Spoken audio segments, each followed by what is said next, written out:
A Burton's legless lizard preys exclusively on other reptiles. Most run for their lives. Not the golden-tailed gecko.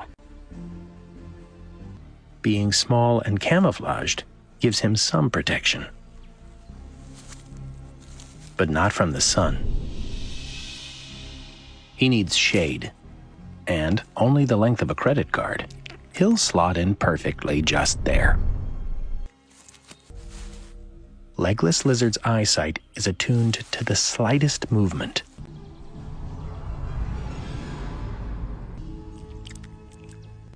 When this little lizard feels threatened, it goes on the offensive.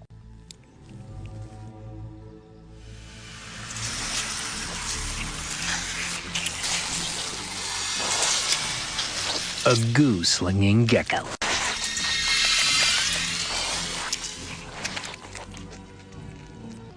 The liquid is harmless, but so sticky and smelly, it's enough to repel even the deadliest hunter.